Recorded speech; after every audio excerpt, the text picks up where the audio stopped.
must Build a PC. I must Build now. and in this mind is the key.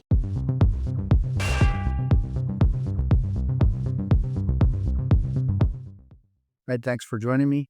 We're going to do another build today, and this time we're going to try to do an $800 budget PC. Interestingly enough, the parts that we're going to use, for the most part, are new. The only non-new part is a kit of RAM that I'm going to repurpose from another build. Everything else is new. All right, so why don't we get to it and take a look at the parts here. And as per usual, I'm not going to do this in any particular order, just as a matter of convenience as far as going over the parts that we're going to be using today. All right, so here's the kit of RAM that I was talking about.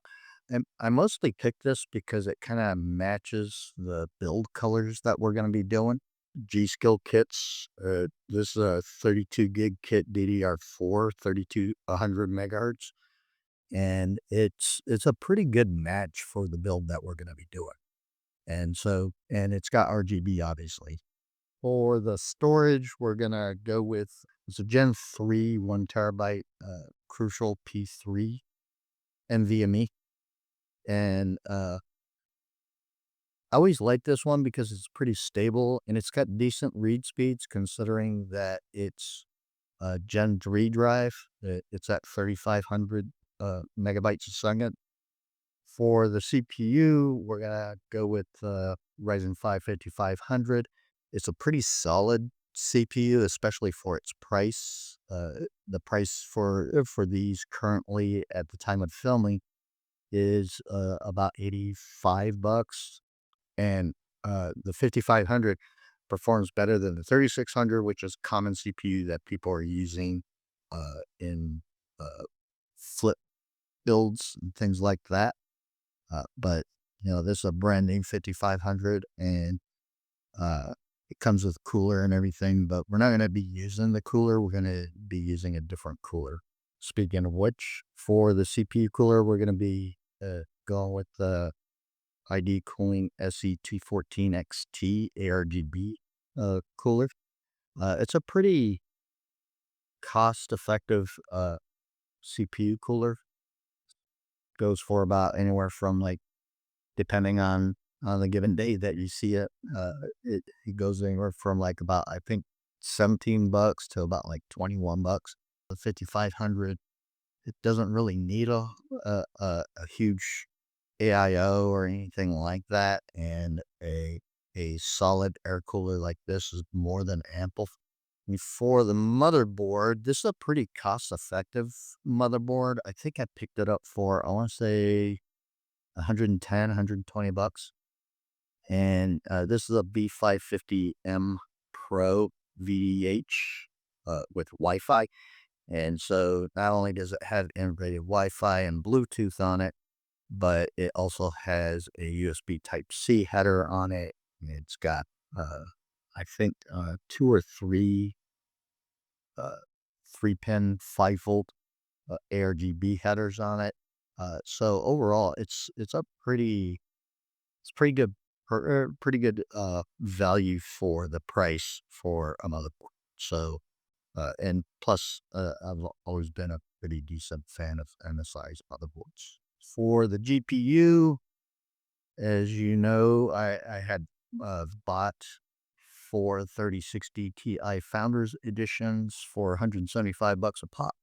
For the power supply, we're going to go with the Power Spec 650 watt semi-modular, and 650 watts is kind of like a sweet spot, I think. For the case, we're going to go with the Thermaltake's Tower 300. I'm a little excited to build in that particular case because I haven't built in any of the Tower cases before, and so it should be kind of fun. That's it. So let's get to it. Let's get building.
so sorry for the messy look with the wires and everything. I'll get into why it's like this after we power it on and post and everything while I'm doing the review stuff.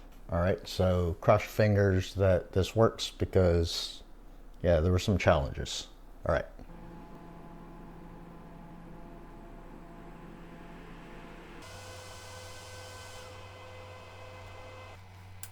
All right, looks like we got a post and we're in. So that's good. Took a minute. I think some of it had to do because you know your AMD platforms, they sometimes have to do some memory training, so sometimes it takes a little bit longer than an Intel platform to post.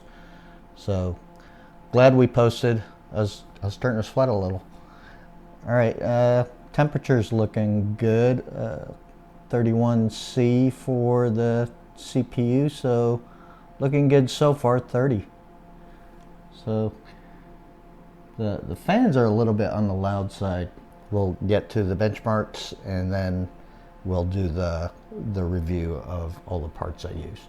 All right, so as you can see, the wire mess is a little out of hand, and I'll explain why it's like this right now later when I do the review.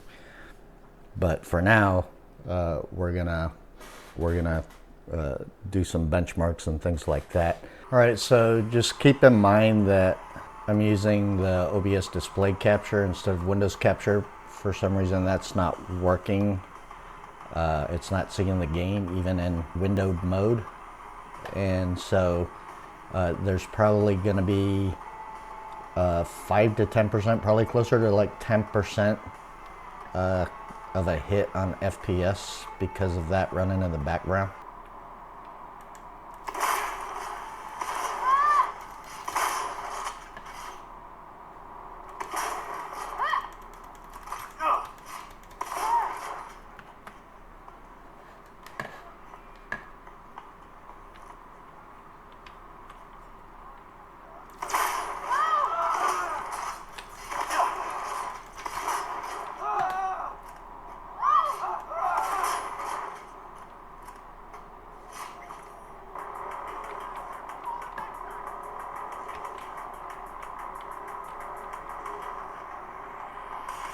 I do like bikes better because they're easier to control.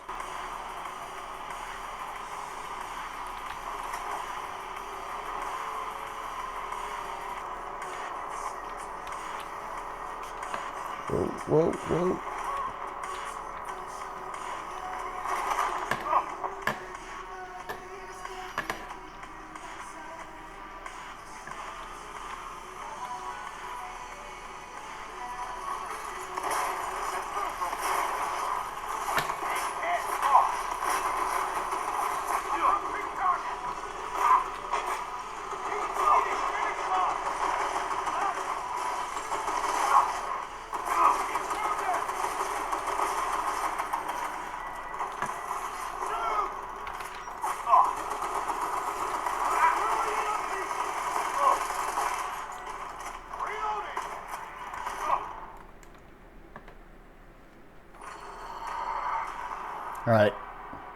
All right, for Starfield, we're gonna go with medium settings. High settings is a little on the choppy side.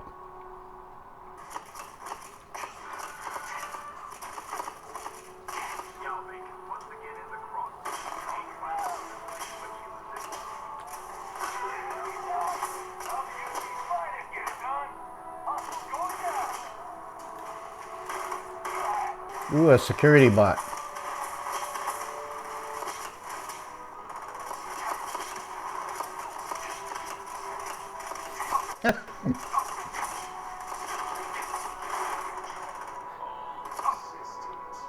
Yeah, this game is pretty CPU intensive. As you can see, the CPU's at like 100%.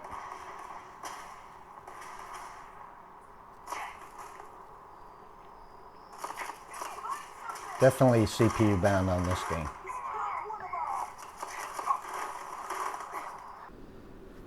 that's the tower. It's certainly unique looking, and I believe it or not, I actually had a lot of fun building in it. It was interesting to try to figure out certain cable management things, and its unique shape and the orientation of the motherboard. So the motherboard needs to face like it would normally face when it's in this when the case is in this orientation. So it's actually kind of, when it's standing up, it's in a sideways orientation, right? So it's turned 90 degrees. And that was interesting to try to get used to and try to do cable management in accordance with how that orientation was. I sometimes forgot where to look for specific headers. Yeah, it was kind of funny. But yeah, it was a pretty interesting build. I do like this case. There are some downsides to this case. Overall, it's a good case. I like the case. It's got a unique look to it, but it's also put together pretty well. Like all the panels are toolless, right? And so even this front glass, it's, if you push it in, it'll pop a little bit out, and then you can lift it out. And all of the panels are magnetically sealed to the case chassis itself, with some nubs here and there, but for the most part, most of it is magnetic. Certainly unique, and that's what made it a lot of fun. When it comes to unique cases like this, it becomes a little more interesting, and that's what makes it fun. But there are a few downsides to it. One, if you recall, right before we got into the benchmarks, there's a bunch of wires and stuff. Well, the problem with this case is that you've got this front I/O, which has a USB Type-C and two USB Type-A 3.0s right here. But your I/O, your rear I/O for your motherboard, is underneath here, where there's two fans that are set to exhaust. The upside is the top is easily removable, and once you take loosen two of the captive screws, there's only two, it hinges out, and then you can lift it out. But the hinge part is the more important part. So in the back here, there's extra slots or holes where you can push cables through. So right now, the HDMI cable's going through it, right? And the power cable's back here, right back here. The other problem is that if you ever want to access the I/O in the back, you have to take the top off. You have to at least loosen and pull back the fans, and then route the cables, and then put everything back, which is kind of a pain in the butt, especially if you've got like a wired keyboard and or wired mouse. Certainly you can put those here, which you saw in the part where right before the benchmarks. That's what two of those wires were. But then if you ever need to use a USB stick or something like that, or anything that's USB, you'd have to maneuver things, right? Now, you could wire the mouse and the keyboard to the back of the case, but the problem with that is because of the orientation of the PC, whether it's this way or standing right up, you still got to cable manage that stuff so that it's not in your way, kind of like you saw right before I did the benchmarks. So you would practically have to have the PC if it was facing you, which you would want to because of the glass panels and everything, and so you'd want to be able to look into it, you'd pretty much have to have the monitor on the left side of that PC for it to work right. Otherwise, you've got cables that are running across to the monitor if you've got the monitor on the right side of the PC. Part of the solution would be to use a wireless mouse and a wireless keyboard and just take the wireless dongles and plug them into the rear I/O, and that way you still have a couple of USB 3.0 slots and the USB Type-C slot open for you.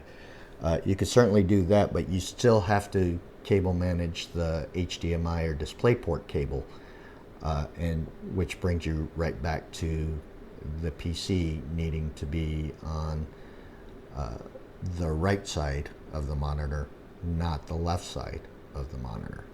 So a little bit of downside there. The case came with a couple of extra things. Like for instance, this is the replacement panel for here if you got the LCD screen, right? Which I think is like $50 or $60. And then you just take this out and slap this one in, right? After you mount the LCD panel in the back. This looks like it's for cable management, but I couldn't figure it out when looking on the instructions and the materials list that came with the case. It didn't even show this. So I don't know if this was like a last minute add-on from feedback from customers or something, or what, but I thought at first it would go in here, but as you can see, it's much smaller than that area, so it's not for that. These fans, which I think is 160 mil, no, they're 140 mil fans. These were the original fans that was in the exhaust right here, right? Now, my mic is like right near the PC, right? And so it's not ultra quiet, but it's quiet. Well, these fans were ultra loud. I mean, jet airplane loud. Well, not jet airplane loud, but you know, it's an exaggeration, but you get the point. These were freaking loud. But luckily, I had installed these three Sama fans right here, right? And they have like infinity mirrors and stuff like that. And it comes with a control hub and even a remote control. So watch. Okay.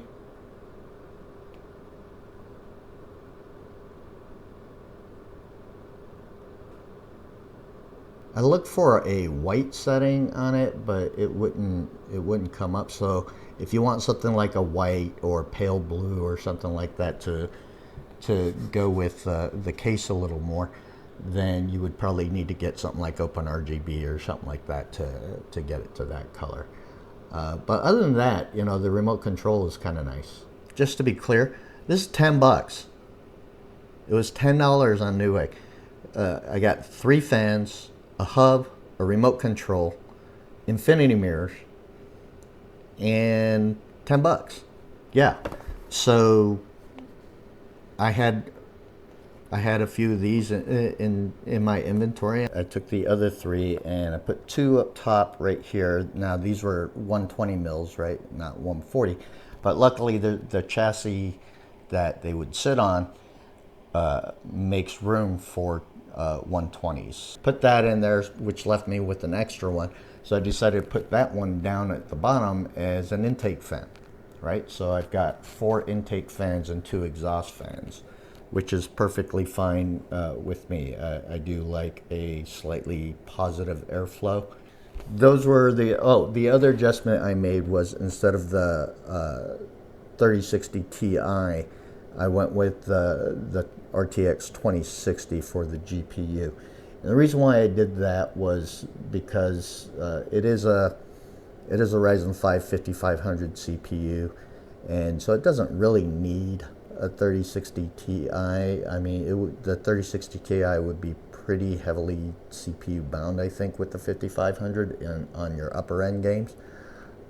So I decided the RTX 2060 would make it a more fair pairing.